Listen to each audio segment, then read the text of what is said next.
हाय दोस्तों, कैसे हो? उम्मीद करते हैं आप अपनी परीक्षा की तैयारी में लगे होंगे। चलिए, तो शांति ऑनलाइन क्लासेस में आपका स्वागत है। चलिए, हम लोग कला कक्षा 10वीं की इतिहास का चैप्टर नंबर 3 का ऑब्जेक्टिव देखेंगे, जिसका नाम है मेरे भाई, क्या नाम है था? हिंद चीन में राष्ट्रवाद। हिंद चीन में राष्ट्रवाद। हिंद चीन में राष्ट्रवाद। हिंद चीन में राष्ट्रवाद। चलिए, क्वेश्चन नंबर 1 पे हम लोग आते हैं। क्या बोलता है क्वेश्चन? कहता है, हिंद चीन पहुंचने वाले प्रथम व्यापारी कौन था? हिंद चीन पहुंचने वाले प्रथम व्यापारी कौन था? तो हिंद चीन पहुंचने वाले प्रथम व्यापारी पुर्तगाली था। कौन था? तो प्रथम व्यापारी पुर्तगाली था। अगला कहता है अंकोरवाटा मंदिर कहाँ स्थित है? तो अंकोरवाटा मंदिर कंबोडिया में स्थित है। अंकोरवाटा मंदिर कंबोडिया में स्थित है। अगला कहता है अंकोरवाटा के मंदिर का निर्माण किस शासक के द्वारा करवाया गया था? तो अंकोरवाटा के मंदिर का निर्माण सूर्यवर्मन द्वितीय के द्वारा कराया गया था। अगला कहता है,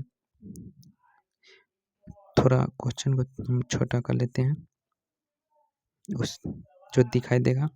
क्वेश्चन कहता है 4 मार्च 1946 में फ्रांस एवं वियतनाम के बीच होने वाला समझौता किस नाम से जाना जाता है? हनोई समझौता के नाम से जाना जाता है। किस नाम से? तो हनोई समझौता के नाम से जाना जाता है। अगला क्वेश्चन कहता है हिंद चीन क्षेत्र में कौन सा देश आते हैं? तो हिंद चीन क्षेत्र में कंबोडिया, वियतनाम और लाओस। कंबोडिया, वियतनाम और लाओस आते हैं। अगला कहता है वियतनाम में टोल फ्री स्कूल की स्थापना कब हुई? तो हुई थी 1907 में हुई थी। कब हुई थी? 1907 में हुई थी। अगला क्वेश्चन में भाई कहता है the history of the loss of Vietnam. The history of the loss of Vietnam के लेखक कौन है? यह किसने लिखा था? फाउन बोई चाउ ने लिखा था। अगला कहता है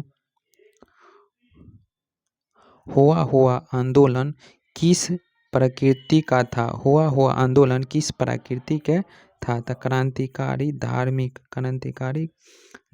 था। अगला क्वेश्चन कहता है नरोत्तम सिंहानो कहाँ का शासक था?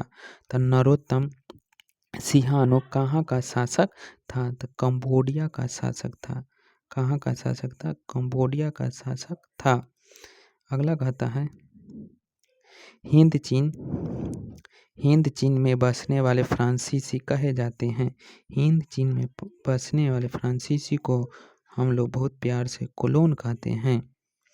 अगला कहता है हिंद चीन क्षेत्र में अंतिम युद्ध की समाप्ति के समय अमेरिका का राष्ट्रपति कौन था? अमेरिका का राष्ट्रपति कौन था? तो निक्सन था। कौन था? निक्सन था। अगला कहता है वाह, कितना बड़ा क्वेश्चन है बे। अगला कहता है किस प्रसिद्ध दार्शनिक ने एक अदालत लगाकर अमेरिका को वियतनाम युद्ध के लिए दोषी करार दिया? तो किसने दोषी करार दिया था? तो इसका आंसर होगा रसेल ने दिया था। किसने दिया था? रसेल ने दिया था। अगला कहता है हिंद चीन में आने वाले यूरोपीय व्यापारी था। तो हिंद चीन में आने वाले यूरोपीय व्यापारी कौन था? तो पुर्तगाली था। कौन था? पुर्तगाली था। अगला क्वेश्चन कहता है प्राचीन काल में वियतनाम पर किस सभ्यता संस्कृति का प्रभाव रहा? किस सभ्यता संस्कृति का प्रभाव रहा तो चीन का रहा। अगला कहता है हिंद चीन में कौन राष्ट्र शामिल नहीं था? तो हिंद चीन में चीन नहीं शामिल था। कौन नहीं शामिल था? तो चीन नहीं शामिल था। अगला कहता है पुर्तगाली ने कहाँ अपना केंद्र बनाया था? पुर्तगाली कहाँ अपना केंद्र बनाया था? मलक्का में बनाया था। कहाँ बनाया था? मलक्का में बनाया था। चलिए तो अब हम अगला क्वेश्चन चलते हैं। क्वेश्चन नंबर 17 की ओर जा रहे हैं और यहाँ तक उम्मीद करते हैं आप लोग अच्छे से याद कर लिए होंगे। वियतनाम में रहने वाले फ्रांसीसी नागरिक को क्या कहा जाता था? तो कोलोन कहा जाता था। क्या कहा जाता था? कोलोन कहा जाता था। अगला, इंडोचाइन को किस देश ने अपने उपनिवेश के रूप में विकसित कराया था? किसने उपनिवेश के रूप में विकसित कराया था? फ्रांस ने कराया था। किसने कराया था? फ्रांस ने कराया था। अगला क्वेश्चन कहता है फ्रेंच इंडोचाइना की स्थापना किस वर्ष हुई? फ्रेंच इंडोचाइना की स्थापना किस वर्ष हुई थी? तो इसकी स्थापना 1887 में हुई थी। 1887 में हुई थी। जिनेवा समझौता कब हुआ था? जिनेवा समझौता 1954 में हुआ था। कब हुआ था? तो 1954 में हुआ था। अगला कहता है कंबोडिया फ्रांस का संरक्षित राज्य किस वर्ष बना? कंबोडिया फ्रांस का संरक्षित राज्य किस वर्ष बना? 1863 में। 1863 में बना। अगला क्वेश्चन कहता है, कहाँ चल गया बे? अगला कहता है वियतनाम का एकीकरण पूर्ण हुआ। वियतनाम का एकीकरण पूर्ण हुआ 1875 में। कब हुआ? 1875 में हुआ था। अगला, संयुक्त वियतनाम का गठन किस वर्ष हुआ? संयुक्त वियतनाम का गठन किस वर्ष हुआ? 1975 में। 1975 में। अगला कहता है क्वेश्चन वियतनाम लोकतांत्रिक गणराज्य की स्थापना किस वर्ष हुई? वियतनाम लोकतांत्रिक गणराज्य की स्थापना किस वर्ष हुई? 1945 में। 1945 में हुई थी।